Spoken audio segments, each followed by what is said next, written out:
When I was 5, I was dead 2 hours. I started going through the hospital like a spirit, and I was like, oh, this is kind of fun. And then next thing I know, I'm in this beautiful pasture. And then Jesus shows up. I just knew it was really special. So I actually spent 3 days in heaven with Jesus.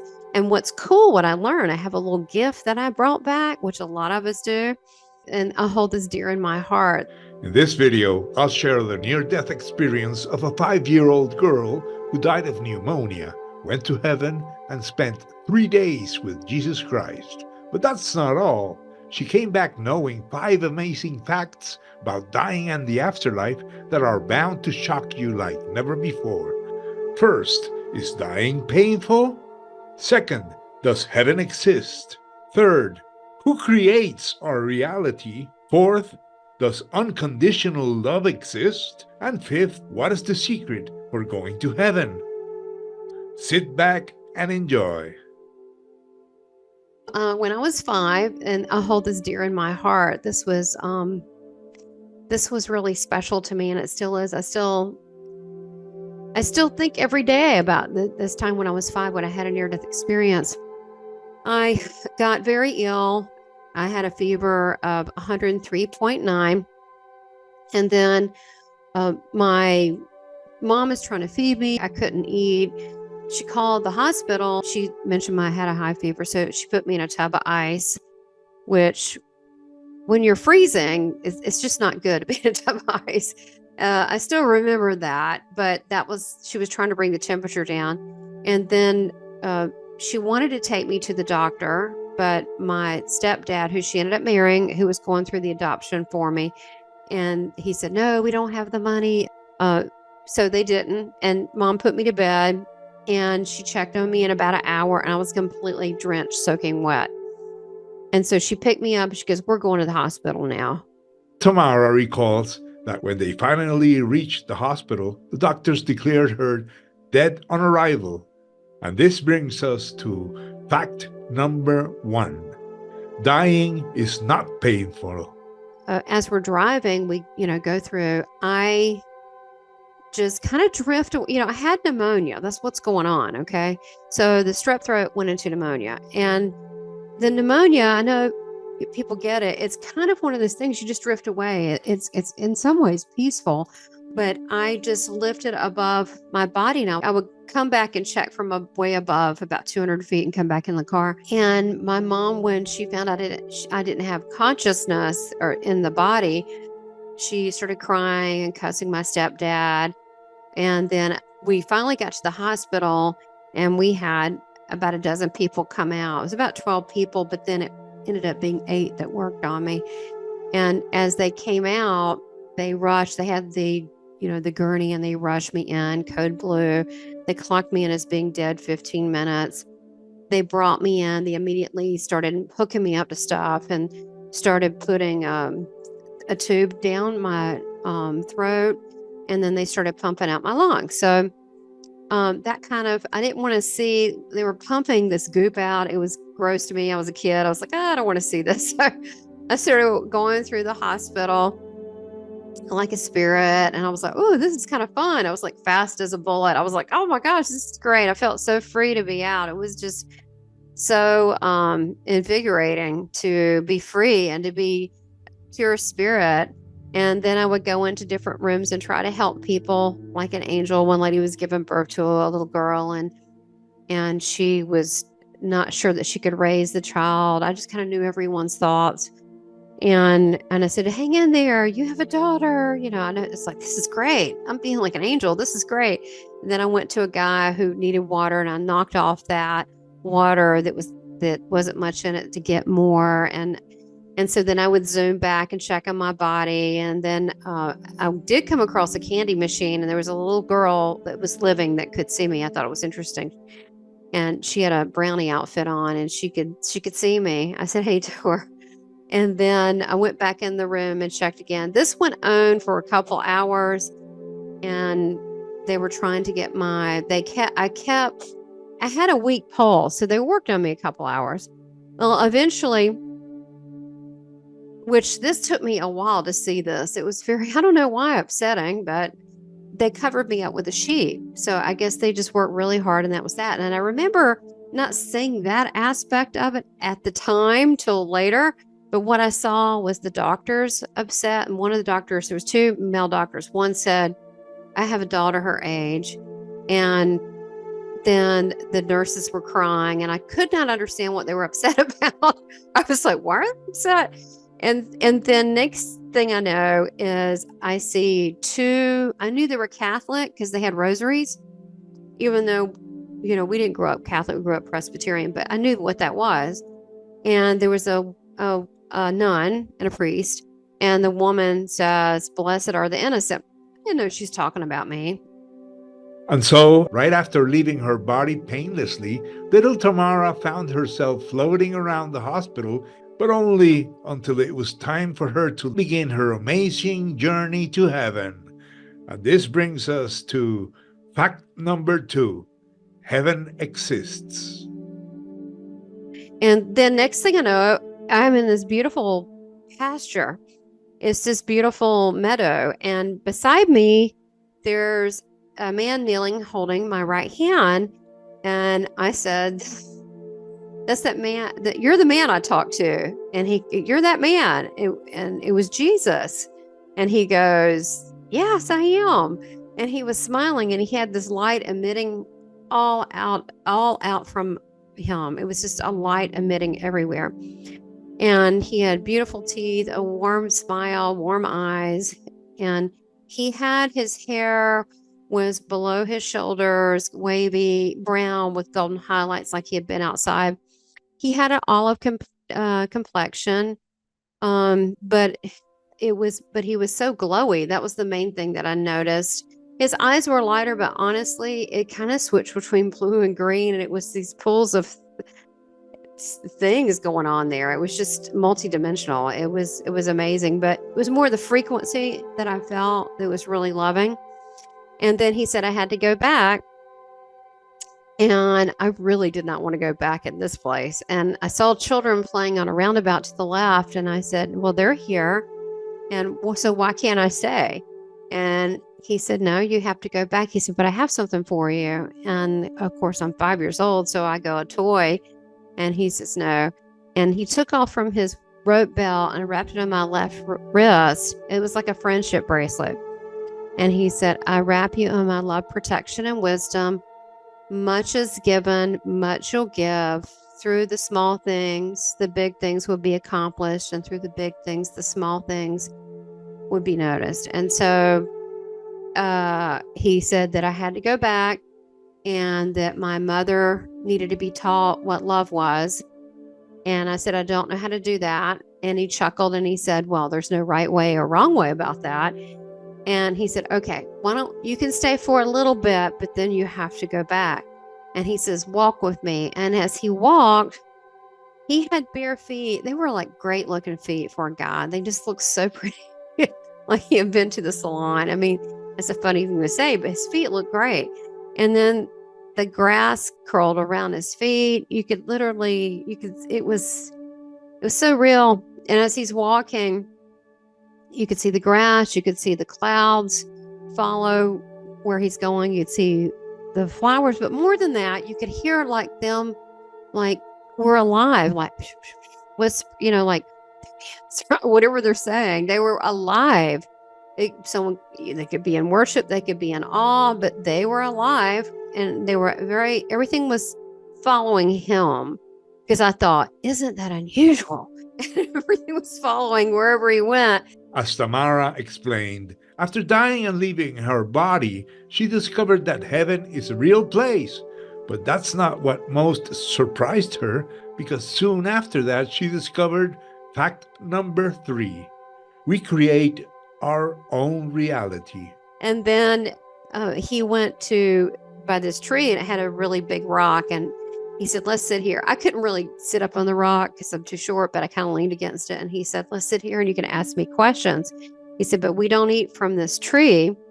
And I said, okay. And the tree kind of looked like a cherry blossom, but with red little grapes all over it.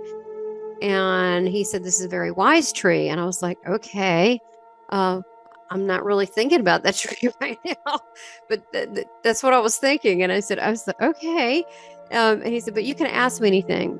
So, at 5 years old, I don't know a lot to ask. Ask things like I thought I was supposed to ask, like, how's energy created?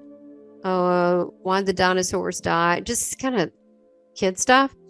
And then he started talking, and he said, well, and he said, in heaven, we manifest things very quickly. And he said, things happen quickly when you want it to. And he said, where it takes a lot longer, he said, on the earth plane, but he did it all by telepathy. I knew everything. It was like a conversation, mind to mind. And I said, and I'm asking him, well, what do you mean? He goes, well, it's very important for you to be mindful of what you say and how the words that you use, because you're creating as you speak, you're putting it into existence. So you want to make sure it's positive thoughts. And I was like, oh, okay. And he said, it takes a lot longer for it to stick down below. And he said, but here it's instant. And I was like, oh, really? Can I try it? And he goes, sure. So I thought of us being in a little boat. We were in a little boat in a river, a little teeny river. And then 3 fish came up, and then he picked one of them up, kind of said hello to it. And everything just had so much personality. And then he put it down, and he said, that's how we fish here. And I thought that was so funny. And then we're back to where we were. If the first 3 facts about dying and the afterlife surprised you, then you are in for a big surprise, for you are about to discover fact number 4. We are loved unconditionally. He said he wanted me to come back to the world and show people how to love one another, and that they're important and they're loved. And it was a whole series of things. I was like, I don't think I can do that. That's a lot of work. And he said that I'm not the only one doing this. And I was like, okay. He said there would be other people doing it too. But it took a lot of convincing for me to, it's like he wouldn't release me till I agreed to do it. And he kept saying, if you go out there and it's going to work. And I was like, I don't know. People can be really mean down there. And he's like, it's going to work. If you just go, I'm going to be with you. I've got other people that are also doing the same thing, and you're going to meet them one day. And they're out there, and they're just like you. When you mentioned my mom, I was like, she'll be okay. She doesn't need me. She'll be fine. And so now my mom and I laugh about it. And I'm like, you said you'd be fine. It's Jesus. I'm sorry. He outranks you. I'm sorry. He's like wonderful to be around. I mean, it's like there's nothing you want within his presence. It's so much intense love. It's really, it's like the person you love the most, and then times like a million, or everyone that you've ever loved. It's just really intense. His love is so intense. You could do all these wrong things, and he looks at you like you're awesome.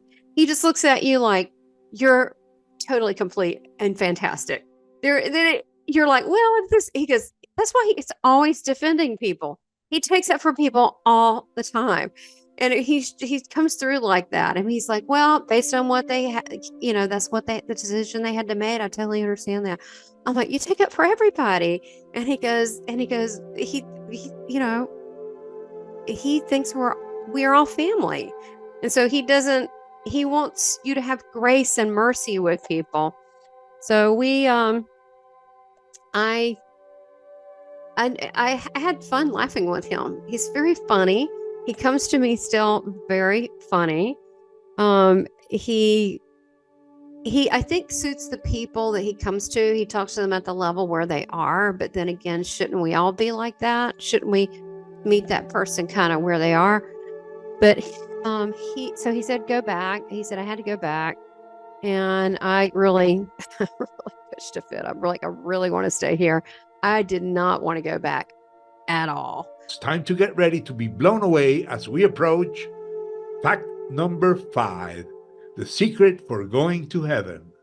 I was dead, clocked in at 2 hours. My lungs had collapsed. All that pain and all that, I was not aware of that. I was hanging out in heaven with Jesus, laughing and having a ball. So I was not even aware of that. I would go and check while I was in the hospital before I went to him. I would check on my mom, and she was crying. I don't think she totally understood everything that was going on. But when it felt like that everything that I ever needed to know was all put at ease in front of him. Like, everything was just the way it should be. So when he said to go back, I didn't really listen. So I went back, but I didn't go in my body. I was actually put in an induced coma 3 days. So I actually spent 3 days in heaven with Jesus, but I don't know how long that really was, because it seemed like a lot longer, because we hung out and had a lot of fun. When I went back, I started doing the angel helping people thing. And then a man showed up in spirit, and his name was Dr. Tiffin. I saw it on his name tag, and he had a bald head and a goatee and a little bow tie. And I think he was the hospital administrator. That's how I feel, but maybe a while back, like in the 40s or something. And he said, "Little girl, you have to go back in your body." And I'm like, no, I don't have to. I've been difficult my whole life. And then Jesus shows up, but he said, "You have to go back now." I said, "No, it's going to hurt." And he says, "I've made it okay." As soon as he said that, I woke up in that plastic tent, and I saw my relatives around me, but I was never told I died. I just knew it was really special. I was dead 2 hours. I should have brain damage, right? My organs shutting down. Let's think about this, right? I mean, scientifically, I'm not a scientist, but that would just make sense to me. And I'm like the 6 million woman. I came back like better than ever, because I'm quick. I'm alert. There's nothing wrong. I have pretty good IQ. What I'm saying is I was restored. Not only resurrected, but the word restored. That communication has never stopped. That presence, when I just think about it, I feel it, I'm there. And what's cool, what I learned, I have a little gift that I brought back, which a lot of us do, is that when I'm with someone and I start talking about Jesus, or I ask him to step forward, they feel it too. And it's like I open a portal or something. It's that energy is exchanged, and it's just really great. It's really sweet. So sometimes people want to be close to me because they feel close to Jesus, which is very complimentary, but it's not necessary. They can actually go direct. But that's just something that I do, as well as I can bring the light that I was in, and also that bright light experience that I can bring to people, so they can feel what it feels like to feel complete. I've done that with people, just horribly mean people and all kinds of people, and then they start crying, and because, we need to remember that's our home. So, what is the secret of going to heaven? Simply said, Jesus gave Tamara the answer with these words: be love, receive love, and give love. In the end, that is all there ever was, and why we're here anyway. And if you're interested in more NDE encounters with Jesus, make sure to watch the following video and get ready to be blown away.